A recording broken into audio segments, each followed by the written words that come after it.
Go deep. I want you to go deep. Let the music take you deep. We're going to cover some deep stuff today.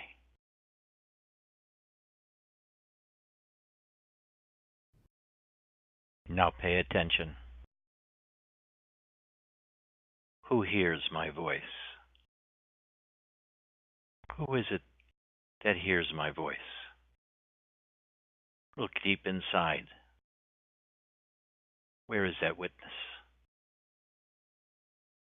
Where is that knowledge? Who hears me? Who hears Ed?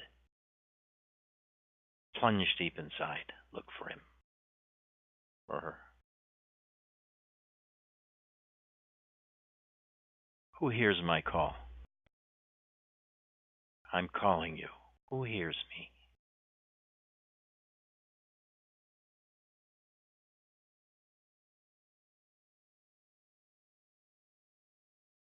If you find nothing, what does that mean?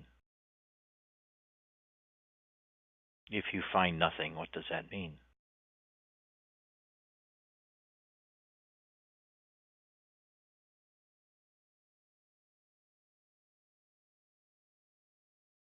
Who hears me? Speak up. Who hears me?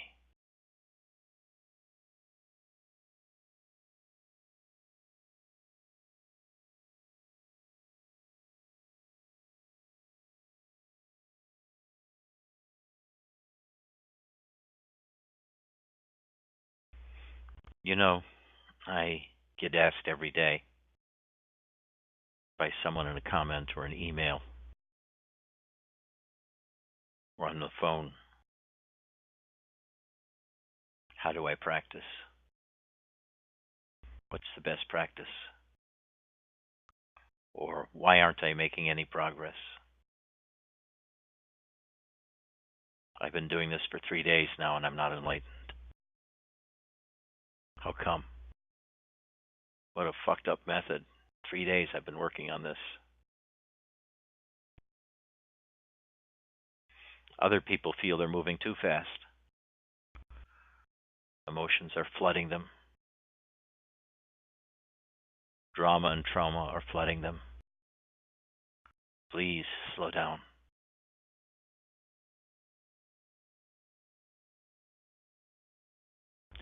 You know, most people that come to satsangs anywhere are merely curious.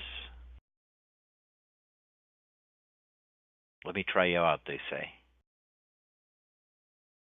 If you strike some resonant chord within me, I'll stick around if you're lucky for a few weeks or a few months. If you're lucky. But I probably will dump you like I've dumped every other guru because they weren't entertaining enough, or they weren't deep enough, or they weren't smart enough, or they didn't have enough love, or they had the wrong technique.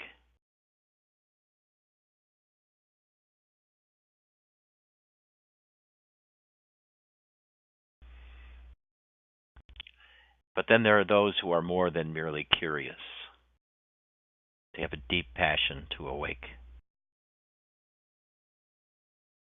But mostly they haven't investigated why they want to awake.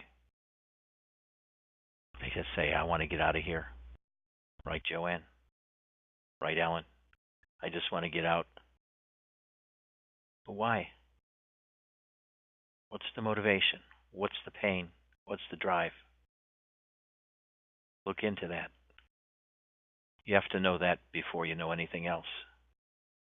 Why do you want to get out? What's so bad about this place? Outside of the Republican Party.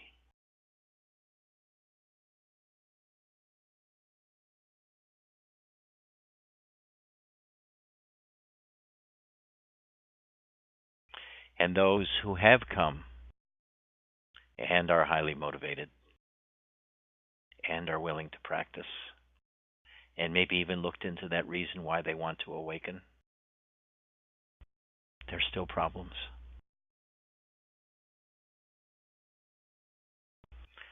Some come so filled with knowledge from reading books and seeing teachers, they know everything. They're so filled up. There's no humility, no emptiness, just perfect knowing. And they check your knowing against their perfect knowing. And you're always found wanting.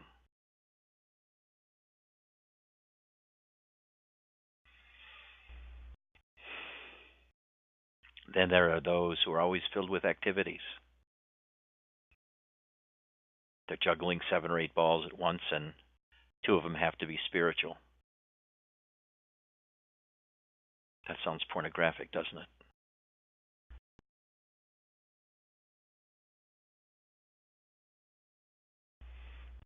They've got kids. They got a job 84 hours a day, 216 hours a week. They read 6 books a week. They go out 8 times a week. They get drunk twice a week. And they wonder why nothing's coming through, why nothing's sticking. The 20 minutes of meditation they did on Wednesday hasn't brought enlightenment. What a shitty world. 20 minutes and I don't get it.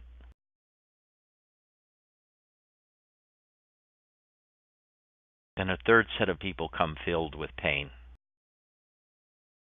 Sometimes it's on the surface, sometimes it's locked deep down.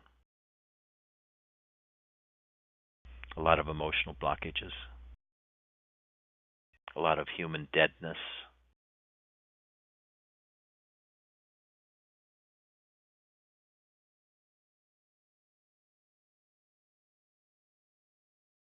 And this usually has to be unlocked before progress is made. But let me tell you, there really is no progress. One day you're not awake, and the next day you are. One day, one moment, the illusion is seen through. The world is seen to be just images, concepts which your mind has created. Then you're free. Or at least the path to freedom is open. You begin to see your way.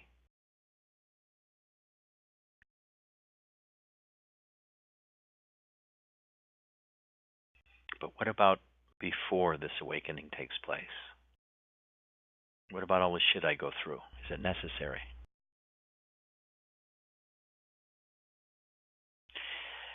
In the late 70s and early 80s, there was a big time spiritual writer, still around, Ken Wilber, who wrote a seminal book called Spectrum of Consciousness. And then another one, The Atman Project. And he postulated that, the psychoanalysis postulates a development in children from the time of birth until the time of 10 of certain cognitive structures, certain ways of knowing, certain ways of perceiving, as well as one's personality structure, the ego. Freud called it, and others call it objects relations people. The internal objects, which are the internal structures by which we perceive other people. The feelings of love, the feelings of integration, the feelings of morality, the ability to control our emotions, the ability to mate with another, to bond with another, the ability to tolerate extremes of emotions, the ability to tolerate different viewpoints. All of these are built into the ego structure. And most of the development takes place by the age of 7. Most of it actually by the age of 3.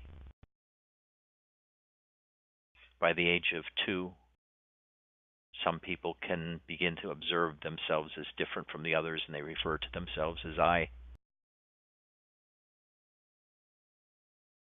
Like Janet's children are now calling themselves I.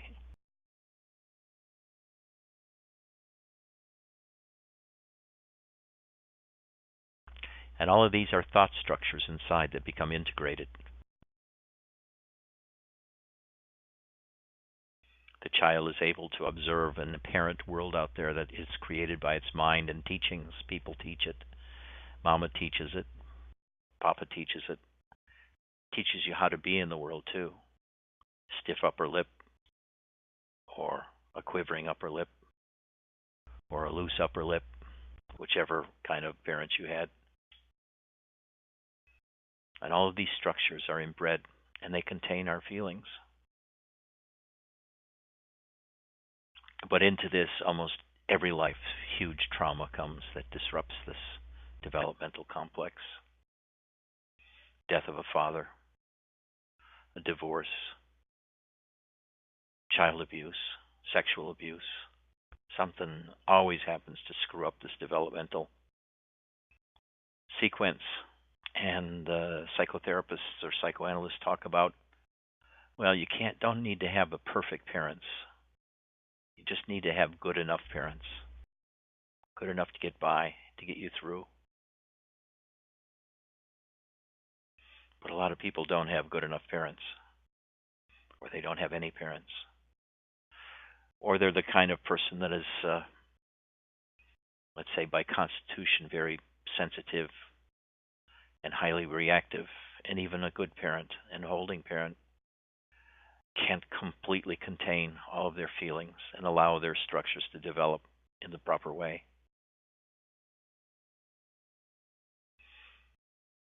All of these people develop what we call neuroses or psychoses or personality disorders. And there's a whole millions of them outlined in the Diagnostic Statistical Manual of the American Psychiatric Association.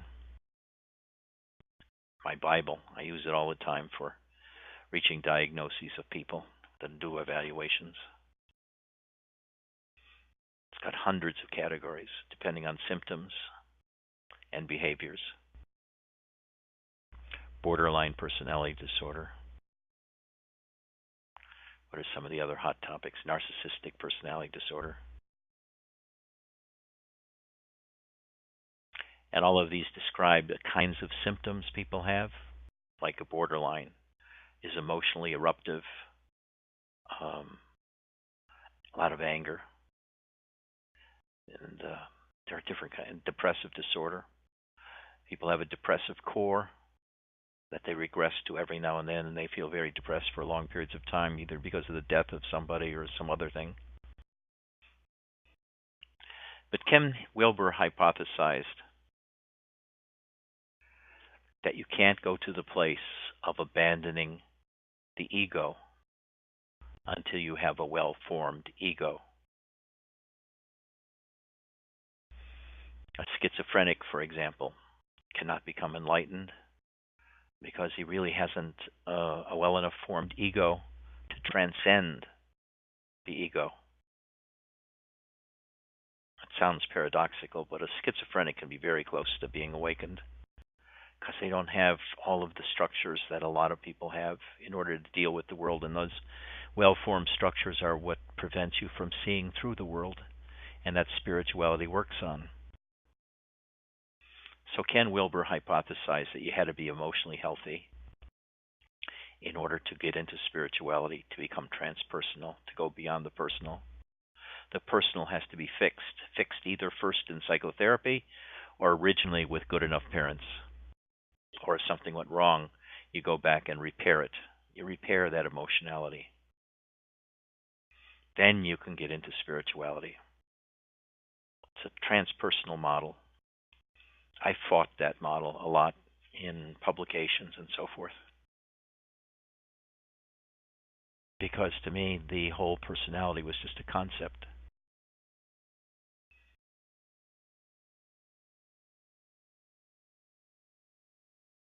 Just a network of thoughts tied together by which we structure the universe.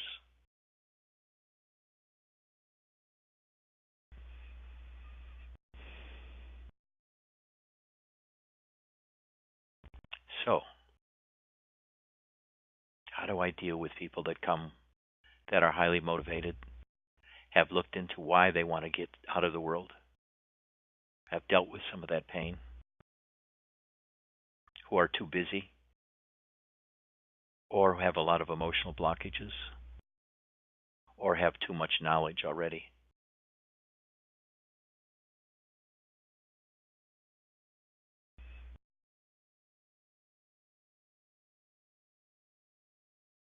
There's very little I can do.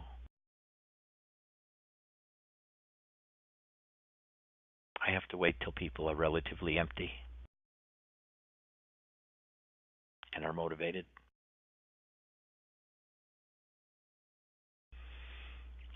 My problem was always pride. I had too much understanding. I had read too many books. I had seen too many teachers. By the time I met Robert, I was through with spirituality. Thought it was a bunch of shit. I got nowhere. I still think it's a bunch of shit. I was so full of myself, my self-assurance that all of this is bullshit. But I didn't see all the way through the bullshit. I saw 3/4 of the way, but I was full of myself with arrogance of knowing. I was puffed up with knowing. That was my weakness, was knowing. I knew everything.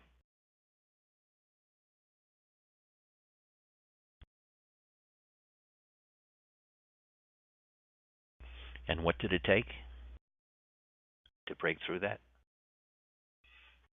7 or 8 years of being with Robert, less and less each year.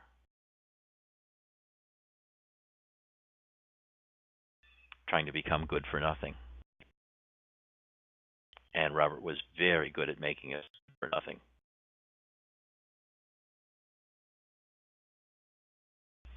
Become more and more dysfunctional. You care less and less about things. Your memory goes because you're not paying any attention. And if you paid attention, you'd still forget. The world doesn't make sense much anymore. Not like it used to when it was solid. Now it's developing holes. So gradually I was becoming useless. And it felt so good. There wasn't so much to do anymore. Everybody's expectations, including my own, were lowered. I could relax.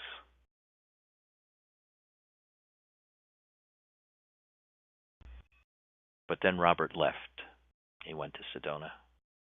I failed to follow him. I tried to move. I really tried. I really did a couple of times. But it didn't work out. And I finally realized that one time I was talking to Robert. He was up at Sedona.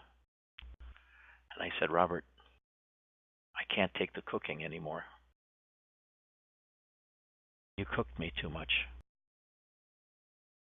I need some rest.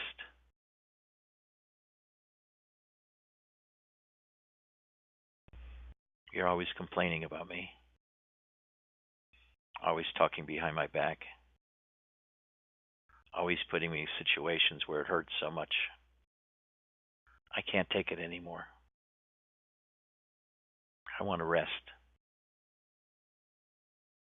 In a sense, I was, and thereby lost him. And I became lost. I felt desolate, a failure. The arrogance was gone. I was no longer full of myself. Full of shit, maybe, but not full of myself anymore.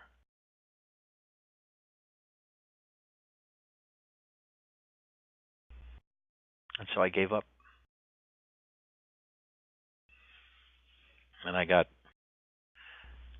what was equivalent to one of these MP3 players a long time ago, the cassette players, and just listened all day long to sacred music and to Robert satsangs. Laid down on my couch and listened to them. Listened to Robert's talks. listen to these chants. And I gradually felt happier and happier, happier and happier. I was desolated, but I felt happy. I was laid low, but I felt happy. The chanting increased my happiness. Listening to Robert's words increased my happiness. Then one day I took a shower and I woke up. Just suddenly. No warning. No warning. Then a few days later I had a second awakening. More profound than the first, but gentler. Now, what was it that caused me to wake up? Was it the 30 years of meditation before I met Robert? Was it being with Robert for 8 years and becoming useless? Was it learning to learn less and less? Was it Robert's going away and my feeling of desolation? Being laid low? Was it the chanting music? Was it listening to the satsangs? Was it having given up the whole thing? I don't know. I don't know. I know listening to chanting is very important, and if you could do that and his talks all day long, my talks, it'd help a lot. You would feel happier and happier. I'm even going to make a special tape or tell you to be useless, and you can play it over and over again. Don't do anything today. Don't think today. Don't do anything with the kids today. Don't phone your parents. Don't feed the cat even. Don't do anything today. Become useless.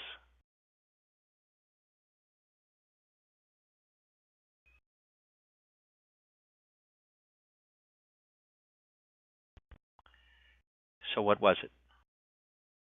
Why did the illusion dissipate that moment? So people come to me and say, what to do? What practice should I do?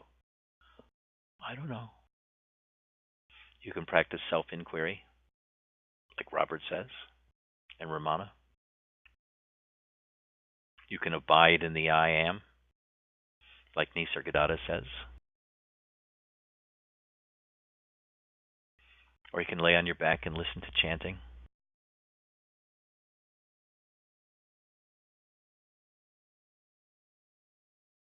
Or perhaps you could become of service. Go to a hospice, rescue animals. There are a million things you can do, but it's really important to do something, to have some sort of movement.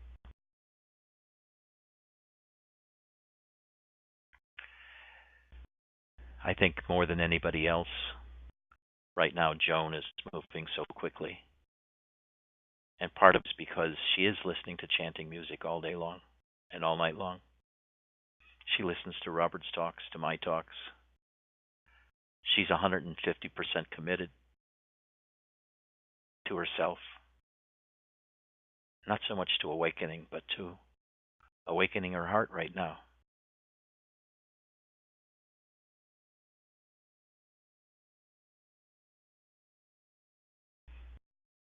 Janet also.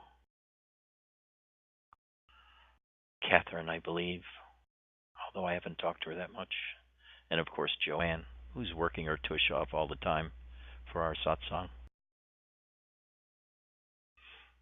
But now I'm starting to cook her specially. And through cooking her, I cook Alan.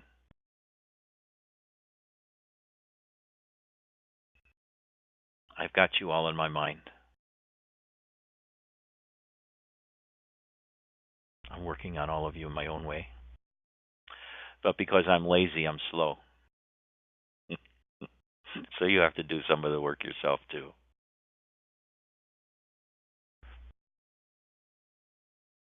I highly recommend you listen to chanting music. Maybe we should have some questions at this point if anybody has any questions.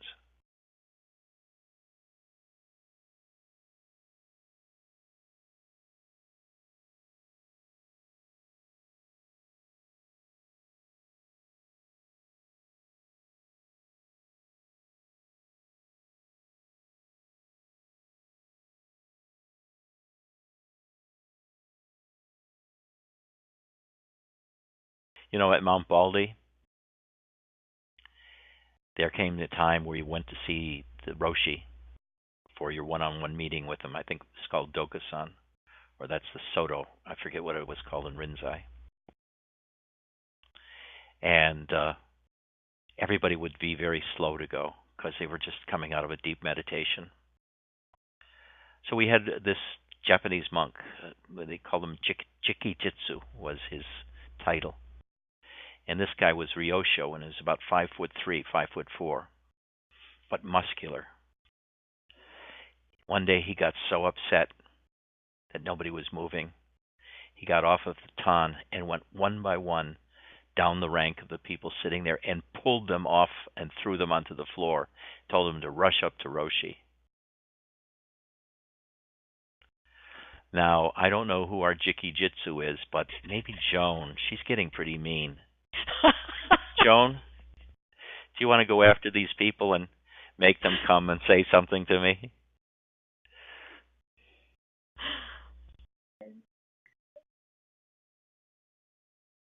Okay, everybody go say something. Oh, that was forceful. I know. Yeah. Hello, Edgy. Hi. Hi. I have a question. Yes. You say that we should be going out and doing things. Yes. I find when I go out now, I get so stupid, I can hardly get my groceries. Well, it's not for everybody. It's for those who can Okay. be of service. But if you've become totally useless, that's sort of out of the door, isn't it? It is in my my perspective. That's fine. For Don't worry me. about it. If as long as you're becoming totally useless, I can't ask more of you than I'm that. totally useless. Thank God. We've we've got a potential winner here. You know what we're going to do is like a salesman in an insurance office. So somebody wakes, well, he'll ring a bell. You I'm know, this shit waiting. is not easy. It's um, there are people that are constitutionally forced to do it the difficult way through bhakti and through suffering. They need to suffer. And Dia, poor Dia, 9 years of endless pain, of empathizing with people that were dying or demented and going through pain and not being treated well by civilization. The pain became so much for her and still is. Sometimes she has to withdraw totally. And this is a very severe task for these people, these sensitive people that are breaking open, feeling all the emotions coming out, killing them. It seems like it's killing them. But that passes. But it's not necessarily the case that you have to go through all of this before you awaken. So far as I know, there's no set course. There's no sequence that's foolproof. I didn't go through all of this stuff before I awoke. I went through psychotherapy for 8 years prior to it, but I didn't have the extreme amount of suffering that some of you have. Maybe that's yet to come for me. I'm looking forward to it.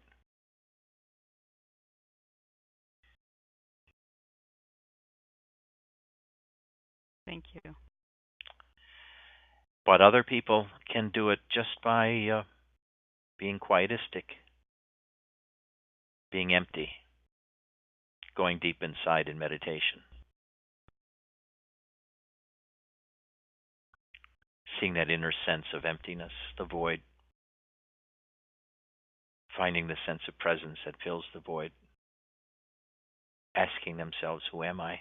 And finding nothing there, and then saying, hey, there's nobody home. Wow, I don't have to do anything anymore. The whole world is a bunch of crap. It's not real.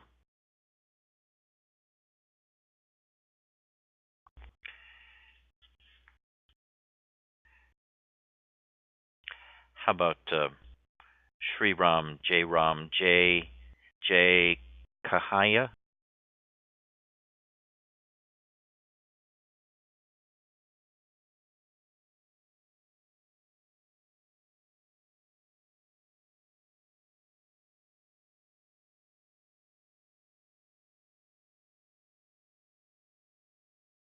Who are you?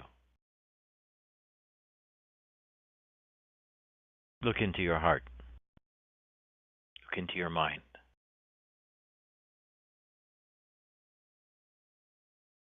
Who's there? Who's knowing this? Who's listening to this and cognizing this? Who is it that knows what I'm saying?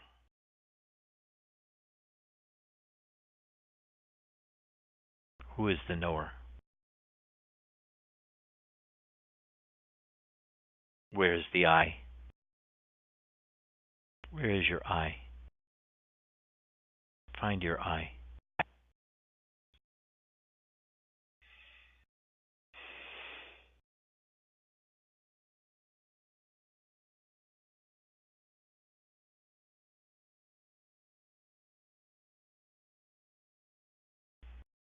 Is there anybody in there?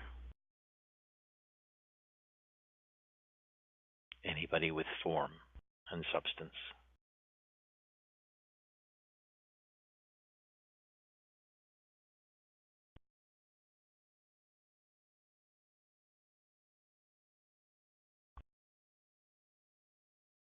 Or is the knower without form, without substance, without existence in this world, without properties?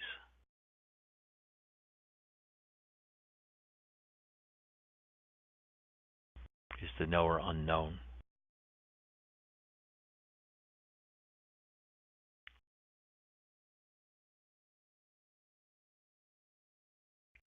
This kind of questioning is as deep as you can get in Advaita.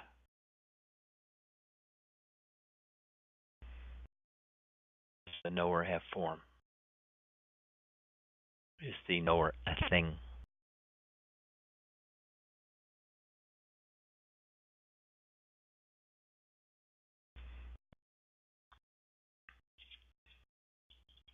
Now for the academic part of satsang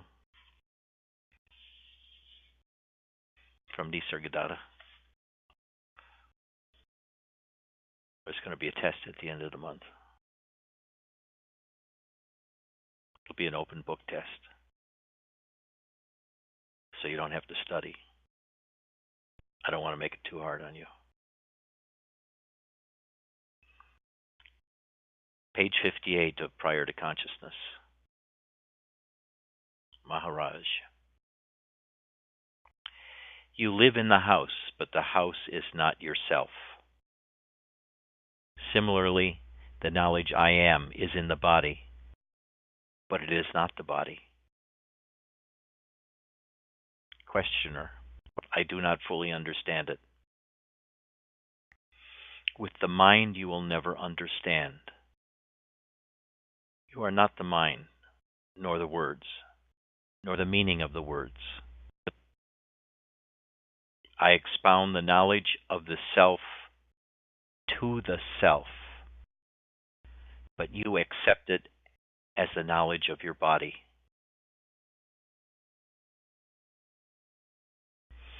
You are not the mind, nor the words, nor the meaning of the words. You are not the mind. You are not the words, nor the meaning of the words. I expound the knowledge of the self to the self. He's not talking about the I am. the sense of presence. He's saying, I'm expounding the knowledge of the self to the self, but you accept it as the knowledge of your body. He's talking to the absolute, and we'll get to that in a second. He says, I am completely detached from the body and the consciousness which is within the body. Nevertheless, because of the disease, the unbearable suffering of the body is being experienced through consciousness. It is unbearable, but since I am detached from both the body and the consciousness, I am able to speak to you. It is something like that fan. He points to a fan. The breeze is there and the sound is there also. It is the same way in me. The vital breath is there and the sound is emanating. But all this happening is unbearable. The suffering has to be endured. In other words, he's comparing himself to a thing, a fan, with the breeze and the sound. And he says, yeah, I'm experiencing it. It's pretty unbearable, but it's not me. When the knowledge I am is not there, do you perceive or observe anything? Knowingness is knowledge, and no knowingness is also knowledge, but it has no form. If you equate it with the body, only then you say that you are a male or female. In the absence of knowledge, the question of I know or I do not know does not arise. When you understand what I have said about knowledge, you will fully identify with that. That's very difficult to understand. This is a central passage in Advaita, in Nisargadatta's Advaita. When the knowledge I am is not there, do you perceive or observe anything? Without the I am, is there anything whatsoever? Knowingness is knowledge, and no knowingness is also knowledge. But it has no form. That is, neither knowingness has form, and it's knowledge, or not knowingness. Neither knowledge has no form. If you equate it with the body, only then does it have properties of being male or female. Now we're going to go a step further in his next quote. October 2, 1980, page 59. The questioner says, and this is going to become a little complicated because Nisargadatta is, in this passage, apparently identifying the ego with the I am, which is not typically what he does. But the translation might be poor or something else, but listen to this.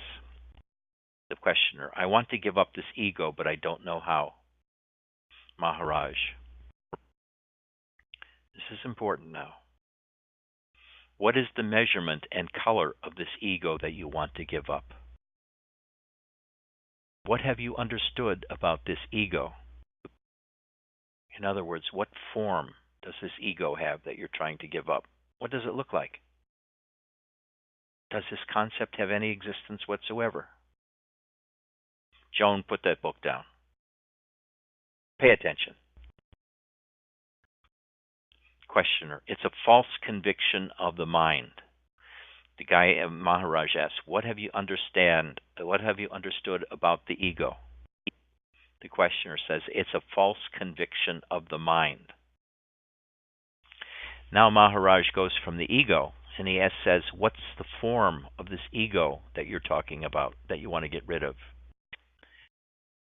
Maharaj then says, it is a pinch in my fingers, this I amness. But all the scriptures, the 16 Shastras, the 18 Puranas, and the 4 Vedas have been screaming and shouting, trying to describe this Brahman. He's now equating the I amness with God, or Brahman. And before he was talking about the ego. So we got to be careful here. All those praises are only for this tiny pinch of I am. The moment you start making a design of that I amness, you are getting into deep waters. This incense holder is silver, and you have knowledge that it is silver. Listen to this carefully. What is the shape, color, or design of that knowledge? This incense holder is silver, and you have knowledge that it is silver. But what is the shape, color, or design of the knowledge of the color of the incense holder? Does it have form, or is it formless? Where does it reside, this knowledge? If all knowledge is formless, could there be a form, design, or color to the knowledge I am? And maybe now he's talking about the ego. If all knowledge is formless, could there be a form, design, or color to the knowledge I am? Could it be subject to sin or merit? In other words, I know that I am. That is my knowledge. I exist. But what's the nature of this knowledge that I am? Does it have form? Can it be perceived? Can you witness the knowledge at all? And what is the relationship between the knowledge I am and my existence? I exist, I know that, in this manifest world. I know I exist. But what about this knowledge that I exist? What is its nature? Does it have any form? Does it have any substance? What's its reality? And then he says, in this timeless ether, the touch of I amness is not there. He's saying in the great void, when that touch of I amness comes, the void does not perceive it.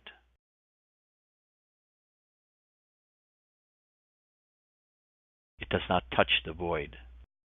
It's manifest in the great void, not the one we perceive, but the one we are, is beyond any form. It's purely knowledge. Questioner, is it not true that out of compassion for the ignorant, the Jnani expounds knowledge? Maharaj, you can say whatever you like. There's no such thing as compassion in that state. I have elevated you to that state where you should know that you are the very illuminant of everything. And the love to be is also therein. When I lead you there, why do you ask me such questions? How do you know anything? And here we're getting into the crux again. How do you know anything? The questioner says, through the mind. No. The knowingness recognizes the mind. The mind cannot recognize consciousness. You are overpowered by sleep. You wake up. Who recognizes this awakening? Prior to mind, the knowingness principle is there. Prior to mind, the knowingness principle is there. Prior to knowingness, there is the priormost principle, which knows consciousness.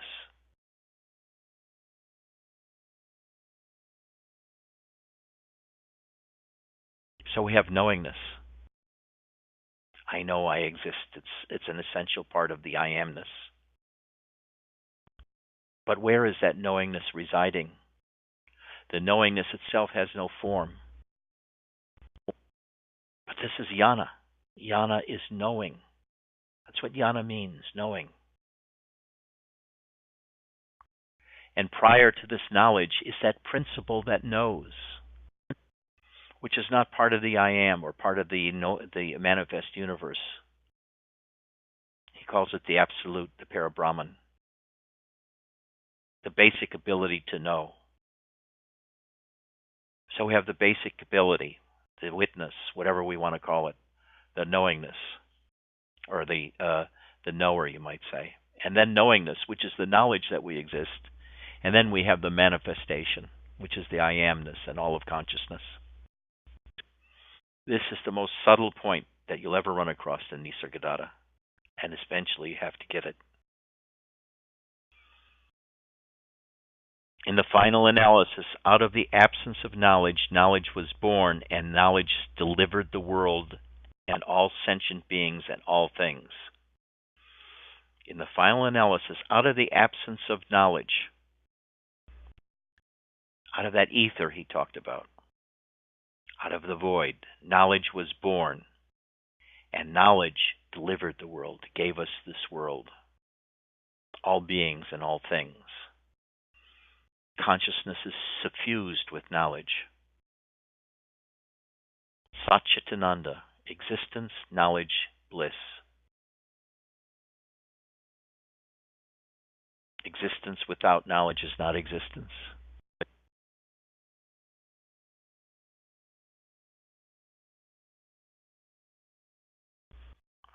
The one who enters spirituality is like a cold water, which is put on the fire. When you put it on the fire, the bubbles start rising, and in due course it starts boiling. That boiling stage is something like the sadhaka entering the highest class of spirituality. At the boiling point, he likes to talk a lot, put a lot of questions. When the fire is applied continuously, the boiling stops and simmering takes place. That is a stage where one acquires knowledge in spirituality. After listening to these talks, will you be able to go into quietude? I have my doubts about that, because you still like to please your pampered mind. If you really understood what I say, does it matter if you please your mind or not? I have told you that presently you are like the warmth in the body. He was saying, presently I have been telling you that you are the I am, the warmth, like the warmth in the body. But then he says, what is para-Brahman like? That is the absolute. But what is the para-Brahman like? I told you you are the I am. But what is the para-Brahman like? The para-Brahman does not experience this warmth of I amness at all. If you understood, this puzzle will be solved for you.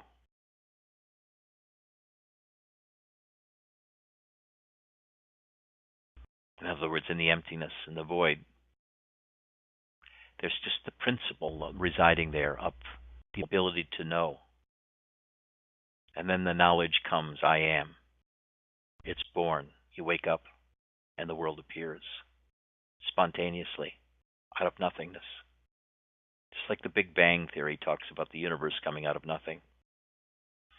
Each day you are born anew.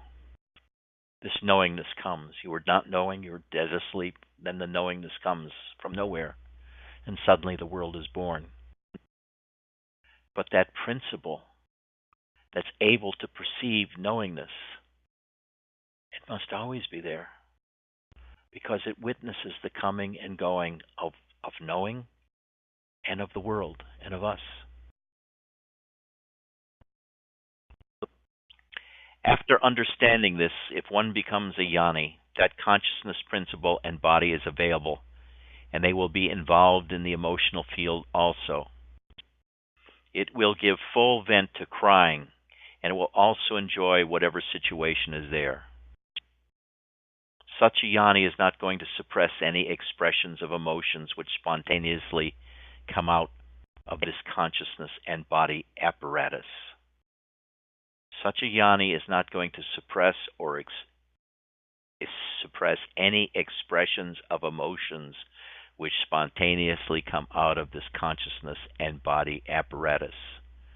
You, the para-Brahman, associate yourself with Joan the body mind, with Matthew the body mind, with John the body mind, and Tina the body mind. But that's not you. It's a spontaneous arising in emptiness that has nothing to do with you as the absolute. But the absolute is not going to repress any of the emotionality and spontaneity that arises out of the I amness and out of your body mind apparatus. Normally, people suppose that a yoni should suppress all emotional outbursts. This is not correct. With your standpoint in the absolute, you are not concerned with the feelings and instinctive outbursts of the apparatus. A yoni does not volitionally participate. It is spontaneously happening. While an ignorant person is deeply involved in that, he assumes everything is real. For the yoni, the warmth, the I am, is also unreal. So whatever happens in the realm of warmth is unreal. All devotion, all liking and love is dissolved for yoni, but whatever he does is for others.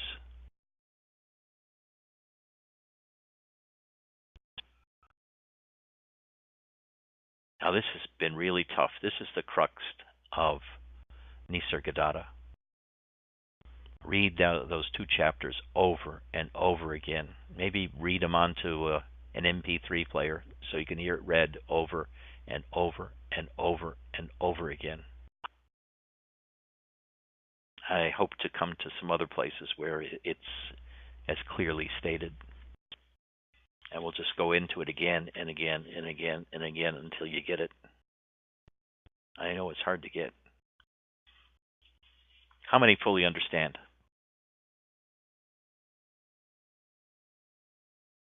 2. Okay. I'll send you a certificate of enlightenment. That'll be $25, please.